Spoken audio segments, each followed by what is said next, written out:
Well, here we go. It's the start of Phase 5.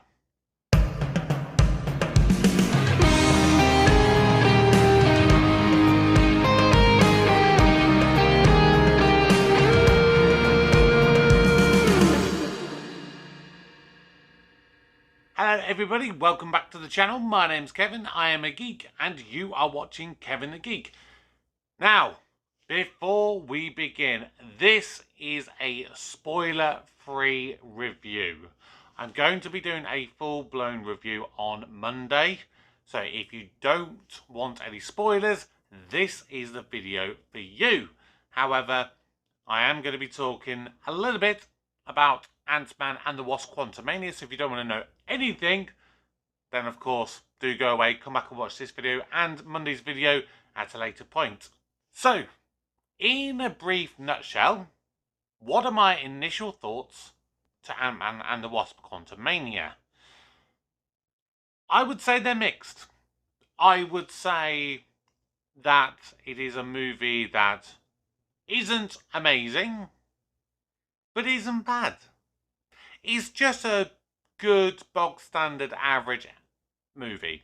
And my biggest issue with this one, first of all, is I think the fact that it's so overblown with CGI effects and green screens, because you do go into the quantum realm aspect of the movie relatively early on, and you do spend a very large proportion of the movie in there, and it does look nice, but there are a lot of CGI backdrops to everything, and it's very clear that they are on a green screen. So that's a little bit of a nitpick niggle for me with this movie. Now, of course, there is the big bad villain, Kang the Conqueror, and of course this is a movie that kind of sets him up, and without going into too much, I liked him. I really liked Jonathan Majors in this role. And he's definitely someone who I can see being a really big threat, because so far he does appear at the end of Loki. But here we see Kang being quite powerful, I think is the best way I can describe him without being able to spoil too much. He definitely feels like he could be a threat moving forward. I personally didn't feel that the relationship between Scott and Cassie was that strong, and it's a difficult one. And maybe it was kind of intentional with the fact that, of course, Scott hasn't really been with Cassie a lot in the 5 years. But then there's some other dialogue, which again I'm not going to spoil too much, but it's the kind of dialogue around a family dynamic which made me think, huh? Why are you saying that? That just didn't quite make sense why you might go down that route. Janet was good. Michelle Pfeiffer as Janet Van Dyne was really good in this.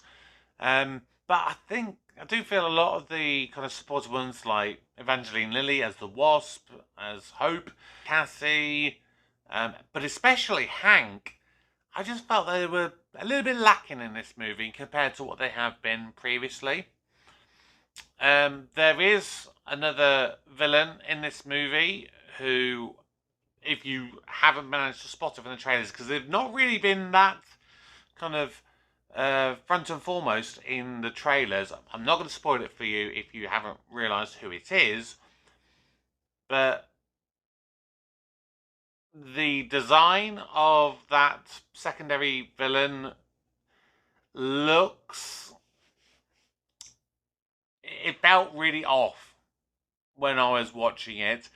And the kind of arc and resolution for that character, I thought was quite weak. I'm not going to lie. And some quite cheesy dialogue in relation to it. But overall, I felt my biggest problem with this movie is that it felt like a setup movie. And not in quite the way that Captain America Civil War felt. Because that one, for me, I remember that one being very set up, but also quite linear and straightforward and to the point with it. This one, yeah, just felt a bit off. There was something didn't quite work for me. But it's a good movie, don't get me wrong. I've just remembered Bill Murray was in it, but that kind of says a lot for his character and his role in the movie. He is quite forgettable in this, and that's a shame. I like Bill Murray. I like a lot of the stuff he's done.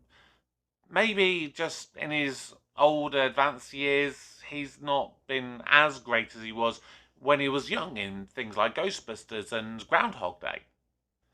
But yeah, no, I do feel that if you are a fan of Marvel, I do think that it is something that you should see at some point. Whether you want to see it in the cinema, whether you want to wait for it to go on to Disney Plus or other streaming services, that's of course up to you.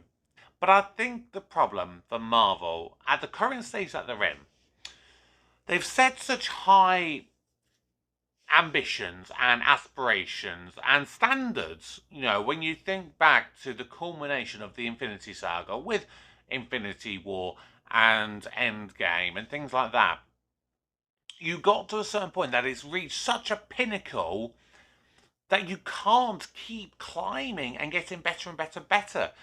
You do have to kind of reset and take a breath and kind of pull back a little bit. When I see things like the Rotten Tomato scores and things like that, I think they're quite harsh scores, but at the same time, I can kind of see where they're coming from to a certain extent. I do think they're harsh though, and I do think that, you know, rating it around about 55%, I think that's very harsh. You know, I think it was a good movie, and the climactic battle, on one hand, the army battle, again, without really spoiling too much, that just felt kind of generic. However, the key battle between Scott and Kang, that was good. And it felt powerful. Is really the key word I can use there. But yeah, like I said, I can't really talk too much more without being able to give away big, massive spoilers. So I'm going to leave it there. That is my spoiler-free review of Ant-Man and the Wasp: Quantumania. Remember to subscribe to the channel if you are new, because you will get to see my full-blown review on Monday. I am on my way to 100 subscribers. Please join me on this journey. Help me to get to 100 subscribers and beyond. You see loads of content on the channel. But for now, my name's Kevin, I'm a geek, and you have been watching Kevin the Geek. Goodbye.